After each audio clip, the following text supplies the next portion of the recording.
여러분 작년에 있었던 카타르 월드컵에서 한국이 한 경기들을 잘 기억하고 계실 것입니다. 가나전에서 저희가 아쉽게 3대2로 가나에게 패배를 하고 경기가 끝났을 때 많은 선수들이 그 주심에게 심판에게 달려가서 항의하는 장면이 있었습니다. 왜냐하면 한 번 더 코너킥을 할 수 있었는데 그런 기회를 박탈당했다라고 생각을 했기 때문이죠. 근데 그 순간에 주장이었던 손흥민 선수라든지 다른 선수들과 함께 가장 앞선에 서서 항의를 했던 사람이 있었습니다. 바로 우리 대한민국을 이끌었던 벤투 감독이었습니다. 그래서 벤투 감독은 모든 그 선수들을 뒤로 가게 하고 자신이 그 항의를 하게 되는데 아주 격렬하게 항의를 하다가 결국에 어떻게 됐죠? 퇴장을 당하게 되는 일들을 경험하게 되었습니다. 그러면서 아주 3차전이 포르투갈전이 너무나 중요한데 한 경기가 남았는데 이제 그 감독이 이제 그 마지막 경기에 함께 벤치에 앉아서 있을 수 없다라는 이야기를 하면서 걱정을 많이 하고 있었습니다. 한국의 이제 월드컵은 이제 끝난 것인가 이러면서 비통해하고 있었을 때 제 주변에 있었던 아주 축구를 오래 보신 분들, 아주 그 경험이 많으신 분들은 그런 말씀을 하시더라고요. 오히려 감독이 없을 때 선수들이 더 단결하는 경우도 있습니다. 그리고 감독이 그런 어찌 보면 헌신된 모습으로 나갔기 때문에 선수들이 더 집중할 것입니다. 이런 이야기들을 하시는 분들이 있었습니다. 제가 예전에 읽었던 책인데요. 갈대상자라고 하는 책이 있습니다. 여러분 잘 알고 계시나요? 갈대상자라고 하는 책은 지금 포항에 있는 한동대학교가 기독교 대학교로서 처음에 설립되어지고 세워져 나아갔을 때의 이야기를 담은 그런 책입니다. 그 책의 내용 중에 하나가 초반에 그곳에서 초창기에 이제 학교를 세우고 나아갈 때의 총장이었던 지금은 돌아가신 김영길 박사님께서 억울하게 이제 감옥에 가시게 되고 그런 스토리들이 그곳에 나오게 됩니다. 근데 그 스토리는 감옥에 가서 학교가 없어졌다 이런 내용이 아니고 오히려 그 수장이었던 그 총장님께서 감옥에 가시면서 모든 사람들이 함께 모여서 기도하게 되고 학교를 더 굳건하게 세우게 됐다라는 간증을 읽은 적이 있습니다. 이와 같이 축구팀의 감독이 없을 때에 팀 전체가 흔들릴 수도 있지요. 그리고 학교를 세워가는 가운데서 그 수장인 총장이 없을 때, 감옥에 갔을 때에 그 공동체가 무너질 수도 있습니다. 미성숙한 공동체일수록 어려움 앞에서 질이 멸렬하게 되고 흩어지는 경우들도 많이 있다라는 것이죠. 하지만 성숙한 공동체일수록 지도자가 없어졌을 때, 지도자의 부재가 생겼을 때에 오히려 더 단결하고 뭉치고 하나가 되는 그런 모습들을 보이기도 합니다. 그렇기 때문에 사실 이 지도자가 없어지는 상황들, 부재한 상황들 자체가 그 상황이 모든 운명을 결정하지는 않는 것 같습니다. 오늘 바울도 서신을 쓰고 있는데요. 이 빌립보서가 4개의 옥중 서신 가운데 하나죠. 무엇이냐면 바울이 감옥에 갇혔을 때에 그가 이전에 감옥에 가기 전에 세웠던 교회들에게 보낸 편지입니다. 감옥에 갇힌 바울이 어떤 심정으로 그 빌립보 교회의 교인들에게 편지를 쓰고 있을까 우리가 한번 생각해보고 조금 공감해 보았으면 좋겠습니다. 바울의 이런 편지의 내용을 우리가 함께 살펴보겠지만 바울은 어떤 마음으로 이 편지를 쓰냐면 나의 제자들아, 나의 사랑하는 아들, 신앙의 아들, 딸들아, 내가 없을지라도 너희가 절대 믿음을 잃지 말고 오히려 온전히 서나가는 그런 성숙한 교회 공동체의 모습을 보여라 이런 마음으로 편지를 쓰고 있는 것입니다. 그래서 오늘 본문인 첫 구절인 12절의 말씀을 보시면은 그러므로 나의 사랑하는 자들아 이 편지를 쓰고 있죠. 그러므로 나의 사랑하는 자들아 너희가 나 있을 때뿐 아니라 더욱 지금 나 없을 때에도 항상 복종하여 두렵고 떨림으로 너희 구원을 이루라 이러면서 다시 말씀을 시작을 하고 있습니다. 여기서 특별히 우리가 눈에 들어오는 것이 너희가 나 있을 때뿐 아니라 더욱 지금 나 없을 때에도 서로 복종하고 이제 교회를 잘 이끌어 가라라고 편지를 하고 있다라는 것입니다. 바울이 투옥 중일지라도 바울이 그들에게 가서 설교를 하거나 그들을 지도할 수 없을지라도 너희들은 하나님께서 부름받은 백성들이기 때문에 변함없이 항상 복종하고 구원을 이루라라고 이야기를 하고 있는 것입니다. 바울이라고 하는 그 지도자가 돌아오기만을 목 놓아 기다리지 말고 내가 풀리든지 안 풀리든지 너희들끼리 잘 이 어려움을 극복해 나아가라라고 이야기를 하고 있는 것입니다. 이러한 것으로 보았을 때에 바울은 참 겸손한 사람이다라는 생각을 하게 됩니다. 어제 함께 살펴본 2장 3절의 말씀을 보시면은 아무 일에든지 다툼이나 허영으로 하지 말라라고 이야기를 하고 있습니다. 근데 이 허영이라고 하는 것이 자기 자신을 너무 후하게 생각하는, 너무 후하게 평가하는 그런 모습이라고 어제 말씀을 드렸는데요. 바울은 오히려 자기가 누릴 수 있는, 주장할 수 있는 것들을 내려놓고 겸손함으로 이 빌립보 교회를 대하고 있다라는 것을 우리가 볼 수가 있습니다. 그가 빌립보 교회를 설립하고 또 그곳에 많은 분들에게 전도를 하였기 때문에 바울이 나 자신의 지분이 많음을 이야기할 수도 있고, 오히려 나를 도와달라라고 이야기할 수도 있고, 여러 가지 이야기를 할 수 있음에도 나를 생각하지 말고 나를 잊고 너희가 더욱더 성숙한 공동체로 세워가라라고 당부를 하고 있는 것입니다. 오늘의 본문인 다음 구절인 13절의 말씀을 보시면은 이렇게 그는 이야기하고 있습니다. 너희 안에 행하시는 이는 하나님이시니 자기의 기쁘신 뜻을 위하여 너희에게 소원을 두고 행하게 하시나니, 이렇게 이야기를 하고 있습니다. 정작 중요한 것은 눈에 보이는 지도자가 아니고 그 뒤에서 행하시는 하나님이 계시다는 것을 잊지 말고 나의 부재가 전혀 부재로 느껴지지 않게끔 공동체를 이어가라라고 이야기를 하고 있습니다. 참 이 말씀이 저희들에게 도전이 되는 말씀이 아닌가 생각이 되게 됩니다. 아까도 말씀드렸다시피 미성숙한 공동체일수록 또 미성숙한 사람일수록 사람에 의존하는 일들이 참 많이 있는 것 같습니다. 물론 우리가 사람의 영향을 받고 누군가를 따라하는 것이 너무나 당연하고 우리가 누려야 될 특권이기는 하지만 우리가 진정한 성숙한 공동체로 나아가기 위해서는 오직 우리 안에 행하시는 하나님만 바라봐야 될 줄로 믿습니다. 그리하여서 우리 안에 찾아오는 어떠한 어려움이든지 누군가 사람을 의존해서 이겨내는 것이 아니고 하나님의 능력만을 의지하면서 나아가시는 저와 여러분들이 되어지기를 간절히 바랍니다. 바울이 이야기하고 있는 것은 내가 없는 이 상황 때문에 좌절하지 말고 오히려 일어나라라고 이야기를 하고 있는 것이죠. 빌립보 교인들의 입장에서 어떤 마음이 들었을까요? 바울 선생님이 없는 게 너무 허전하다라는 생각이 어쩔 수 없이 들 것 같습니다. 그러면서 저는 두 가지를 생각해 보았는데 첫 번째로 훌륭한 지도자가 있는 그 상태를 너무나 감사하고 누려야 된다라는 생각을 하게 되었습니다. 아마도 그들은 바울이 함께 있었던 그 시간들을 그리워하면서 지냈을 거라는 것이 너무나 당연한 사실인 것이죠. 그렇지만 동시에 지도자에게 너무나 많은 의존을 하는 것이 아니고 오히려 그 가운데 진짜로 우리를 이끌어 주시는 하나님을 바라보며 나아가시는 그런 저와 여러분들이 되기를 간절히 바랍니다. 그러한 권면을 하기 위해서 바울은 뭐라고 이야기하냐면 12절 후반부에 보시면은 너희가 두렵고 떨림으로 너희의 구원을 이루라, 이렇게 이야기를 하고 있습니다. 빌립보 교인들이 마땅히 나아가야 될 길, 바울의 부재함에도 불구하고 나아가야 될 길이 무엇이냐면 두렵고 떨림으로 너희의 구원을 이루어야 된다라고 하는 이야기를 하고 있습니다. 여러분, 이 구절을 2년 전에도 담임 목사님께서 또 설교해 주셨기 때문에 잘 알고 계실 거라고 생각을 하는데요. 이 구절이 참으로 곡해되는, 오역이 되는 구절 가운데의 하나입니다. 이 구절을 잘못 해석하게 되면 어떠한 해석이 되게 되냐면 구원을 우리가 받을지 안 받을지, 이미 예수님을 믿고 영접한 사람임에도 불구하고 구원을 받을지 안 받을지 확실하게 알지 못하기 때문에 너희가 날마다 부들부들 두려워하면서 천국 문에 들어갈 수 있을지 없을지, 천국 문에 들어갈 때까지 항상 노력하고 힘을 써라라는 뜻으로 잘못 해석될 수가 있습니다. 그리하여서 고대 카톨릭 교회에서는, 이제 로마 카톨릭 교회에서는 이 구절을 더 헌금해라, 더 헌신해라라는 그 적용으로 이끌어면서 그 결과를 얻기 위해서 이것을 잘못 해석한 경우들이 있음을 우리가 알 수가 있습니다.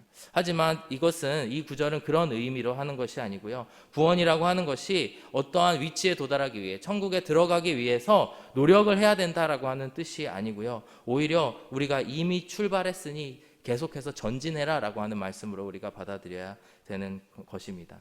이미 받은 구원의 길을 걸어감으로써 우리가 더욱더 성숙한 신앙인의 인격을 세우라고 하는 말씀인 것이죠. 이 말씀을 조금 더 알기 위해서 우리는 빌립보 교회의 상황을 알아야 되는데요. 빌립보 교회가 어떤 교회였는가? 그들 가운데에는 분명한 하나님의 그 열매들이 있었습니다. 성령의 열매들이 있었는데 2장 1절의 말씀을 보시면 어제의 본문인데요. 그러므로 그리스도 안에서 무슨 권면이나 사랑의 무슨 위로나 성령의 무슨 교제나 긍휼이나 자비가 있거든 이라고 이야기를 하는데, 이것은 무엇이냐면 빌립보 교인들 가운데 이런 것들이 있었다라는 이야기를 하는 것입니다.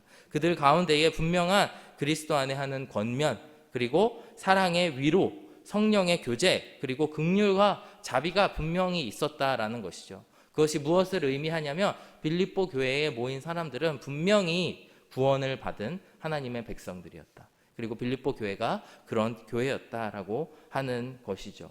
그러나 이 교회는 상당히 어린 교회였습니다. 아까 말씀드렸다시피 감독이 없거나 지도자가 없을 때에 충분히 넘어질 수 있는 어린 그런 공동체였는데, 그것을 우리가 무엇을 통해 알 수 있냐면 3절의 말씀을 통해서 알 수가 있습니다. 아무 일에든지 다툼이나 허영으로 하지 말고 오직 겸손한 마음으로 각각 자기보다 남을 낮게 여기라, 이렇게 말씀을 하고 있는데요. 이 말을 거꾸로 생각하면 뭐냐면 이들 안에는 다툼과 허영이 있었다. 그 교회 가운데에서도 어느 정도의 분열이 있었고, 또 허영, 아까 말씀드렸지만 스스로가 교만하여지고 스스로가 자기 자신을 각자 교인들 한 사람 한 사람이 후하게 평가하면서 찢어지는 일들이 있었다라고 하는 것이죠. 이들에게 바울은 너희가 두렵고 떨림으로 너희의 구원을 이루라 라고 오늘의 본문에서 말씀을 하고 있습니다.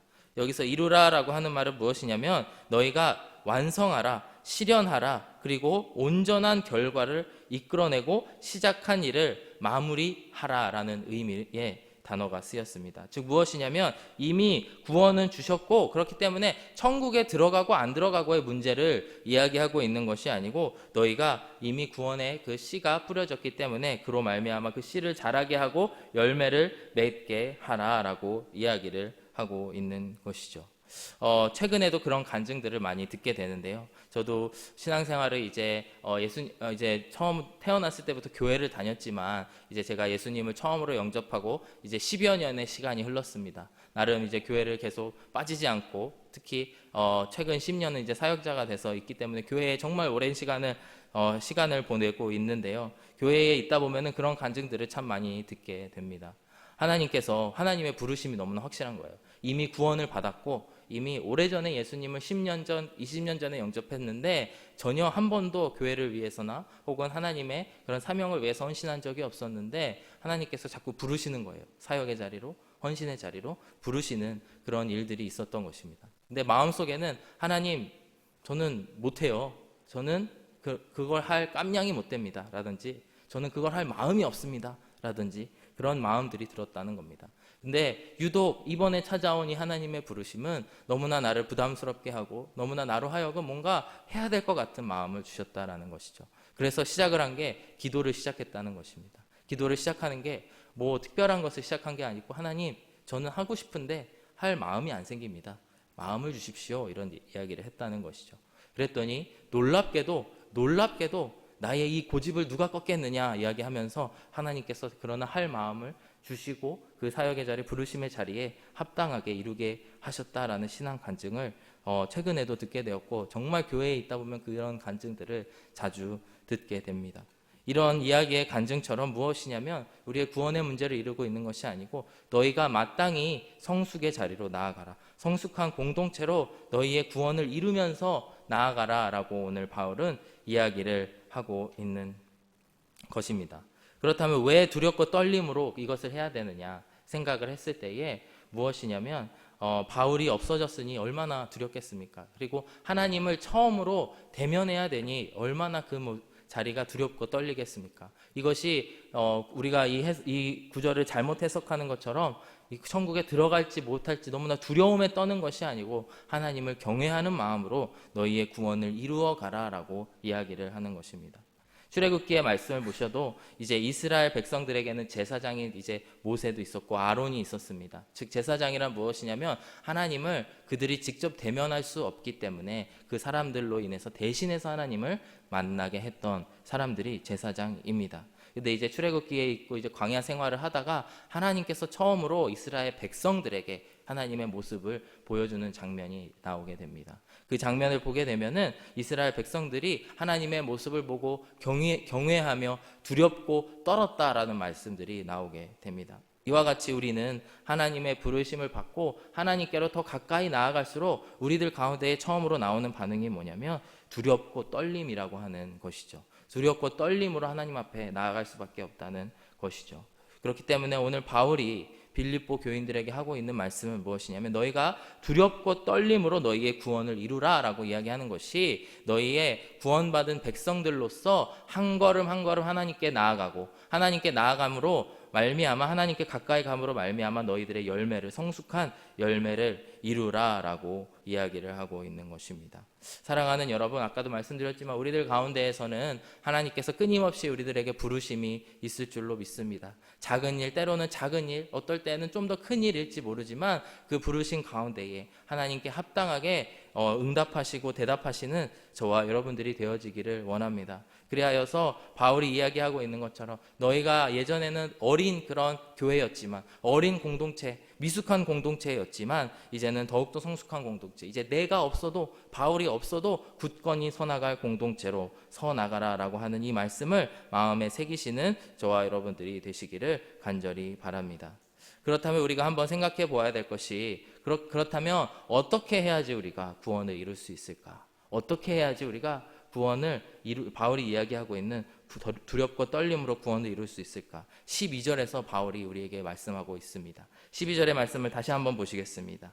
그러므로 나의 사랑하는 자들아 너희가 나 있을 때뿐 아니라 더욱 지금 나 없을 때에도 항상 복종하여 두렵고 떨림으로 너희 구원을 이루라 이야기하고 있습니다. 항상 복종하여 이것을 이룰 수 있다. 항상 복종해야만 이것을 이룰 수 있다라고 이야기를 합니다. 이 말씀을 준비하면서 빌립보서 말씀을 묵상하면서 희한하게도 제가 이 항상 복종하여라고 하는 이 단어를 읽은 기억이 없는 거예요.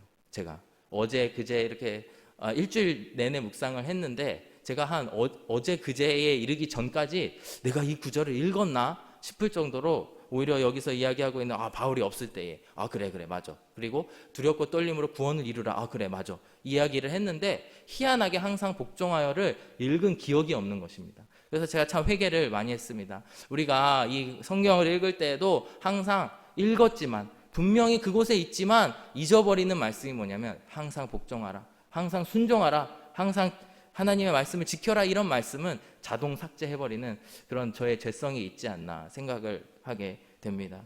우리의 신앙생활도 마찬가지입니다. 하나님께서는 분명히 하나님의 그 권위에 복종하라, 하나님의 말씀의 권위에 복종하라 라고 하는 말씀을 끊임없이 해주고 있습니다. 근데 어느새 우리는 너무나 우리가 그래 서로 사랑해야 됩니다, 우리가 서로 위로해야 됩니다, 이런 달콤한 말씀에 더 집중하고 하나님의 말씀에 복종해야 된다라는 말씀을 읽게 되는데, 오늘 바울이 이야기하고 있는 것, 너희가 구원을 이루기 위해서는, 너희가 더욱더 성숙해지기 위해서는 반드시 복종을 해야 된다. 하나님 앞에 그것도 항상 복종을 해야 된다라고 하는 말씀을 하고 있습니다. 신학교에 처음 입학했을 때 같이 이렇게 입학하게 되면서 이제 친해진 선후배, 이제 선배죠. 선배, 그리고 형들이 있었습니다. 누나들은 많이 없었고요. 형들이 많이 있었는데, 특히 그때 제가 처음에 신학교에 갔을 때 저한테 진짜 귀에 못이 박히도록 형들이 막 이야기했었던 것이 무엇이냐면, 너 성경에 오류가 없는 거 알아? 알아요. 네. 너 진짜 알아? 네, 알아요. 진짜야. 이렇게 이야기하는 겁니다. 너 성경의 권위가 우리에게 최종의 가장 큰 권위인 걸 알아? 모든 결정을 우리가 성경의 말씀을 통해서 결정해야 되는 거 알아? 이런 이야기들을 엄청나게 많이 들었던 것 같습니다. 참 지금 와서 이제 세월이 조금 흐르고 나서 생각해 보니까 이것이 정말 우리에게 중요하다라는 생각이 들게 됩니다. 우리가 무언가를 결정할 때에 정할 수 있는 기준들이 여러 가지가 있습니다. 누군가의 말을 인용할 수도 있고요. 또 누군가에게 물어볼 수도 있고, 혹은 책을 참고할 수도 있고, 여러 가지 지혜로운 것들을 참고할 수도 있겠지만, 우리 가운데에서 가져야 될 마음이 무엇이냐면, 오직 하나님의 말씀이 무엇보다도 우월하다라는 믿음 위에 우리가 서야 되는 줄로 믿습니다.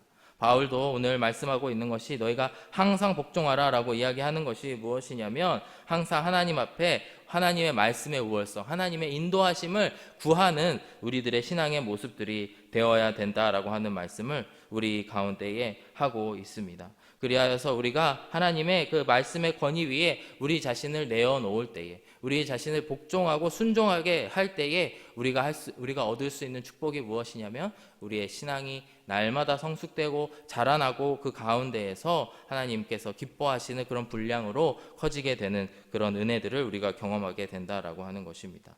13절의 말씀을 다시 한번 읽어보겠습니다. 우리가 이렇게 복종하고 하나님의 말씀을 복종하고 나아갔을 때에 어떤 일이 우리 안에 일어나느냐? 너희 안에서 행하시는 이는 하나님이시니 자기의 기쁘신 뜻을 위하여 너희에게 소원을 두고 행하게 하시나니, 이렇게 말씀하고 있습니다. 우리 가운데 행하시는 하나님, 우리가 하나님의 말씀 위에 복종하고 순종할 때에 하나님께서는 우리 가운데에 행하시고, 그 다음에 주님의 기쁘신 뜻을 우리 가운데에 이루게 하신다, 우리에게 능력을 주시는 하나님이신 줄로 믿습니다. 15절의 말씀을 보시면, 그 이하의 말씀을 보시면 우리가 순종하고 주님의 말씀 앞에 복종하면서 우리의 구원을 이루어 나갈 때에 일어나는 그런 축복들을 우리에게 이야기를 하고 있습니다. 이는 너희가 흠이 없고 순전하여 어그러지고 거스르는 세대 가운데서 하나님의 흠없는 자녀로 세상에서 그들 가운데에 빛들로 나타내며, 이렇게 말씀하고 있습니다. 우리가 흠이 없어지고 순전하여지기 위해서는 우리가 하나님의 말씀 가운데 복종하려고 할 때에, 순종하려고 할 때에 주님께서 우리들에게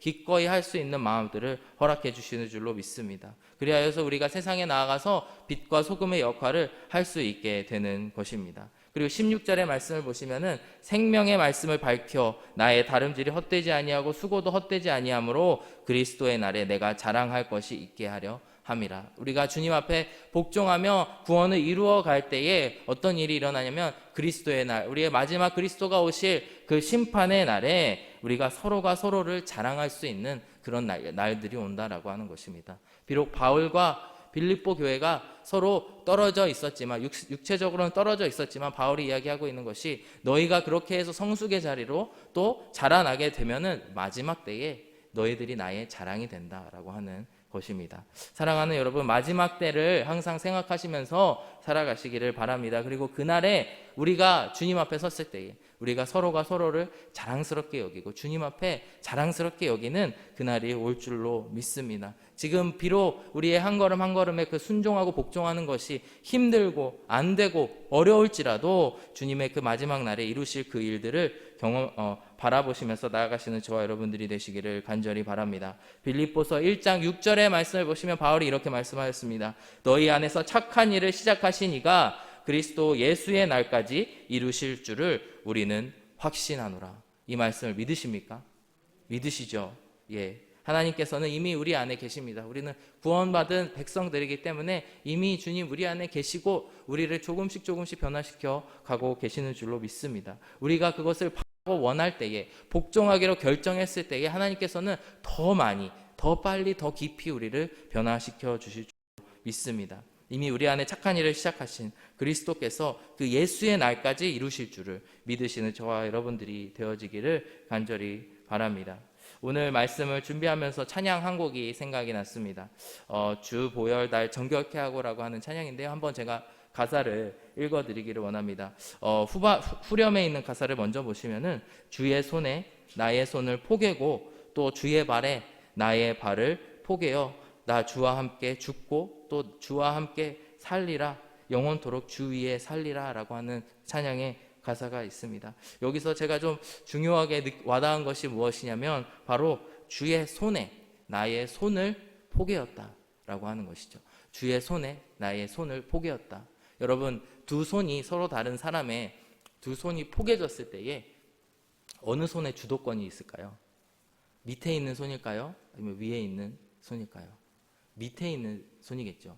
밑에 있는 손이 위에 있는 손을 주도하게 됩니다. 즉 이 찬양의 가사가 뭐냐면, 주님의 손에 나의 손을 포기해야 된다라고 하는 말씀을 하고 있는 것이죠. 근데 우리가 하나님 앞에 복종하지 못하고 순종하지 못할 때에 나타나는 게 뭐냐면, 나의 손에 주의 손을 포개요. 마치 나의 뜻이 주의 뜻인 양, 그리고 내가 하는 것이 주님의 하시는 것인 양 이야기할 때가 있다라고 하는 것입니다. 오늘 바울이 빌립보 공동체에게 이야기하는 것, 너희가 항상 순종하라라고 하는 것이 무엇이냐면, 주님 주의 손에 나의 손을 포개길 원합니다. 그리고 나의 삶이 주님의 원하시는 그런 삶으로 살아가기를 원합니다 라고 하는 고백인 것이죠. 이와 같은 것이 가능한 이유가 이 찬양의 앞구절에 나오게 됩니다. 주보혈 날 정결케 하고 주보혈 날 자유케 하니 주 앞에 나 예배하는 이 시간 나의 모든 것을 주께 드리네. 즉 무엇이냐면 주님의 보혈이, 주님이 나를 정결케 해주심을 믿기 때문에 우리의 손을 주님 앞에, 우리의 발을 주님의 앞에 나아갈 수 있는 줄 믿습니다.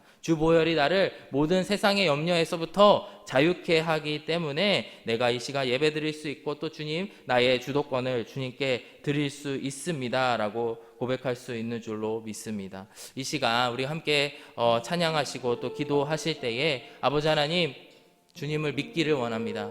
아까 말씀드린 그 간증의 분들처럼 주님, 저희가 주님 앞에 복종하기를 원합니다. 주님은 너무나, 우리의 주님은 사랑이 많으시고 선하신 분이라서 절대 우리를 억지로 하지 않습니다. 억지로 막 우리의 손을 막 끌고 가시지 않습니다. 우리가 주의 손에 나의 손을 포갤 때에 주님께서 우리들을 이끌어 주시고 또 빛의 자녀로서 자라나게 해주실 줄로 믿습니다. 오늘 이 시간 함께 주보혈 날 정결케 하고 이 찬양을 하시면서 주님께 우리들의 마음을, 심령을 고백하시는 그런 시간이 되어지기를 원합니다. 함께 찬양하겠습니다.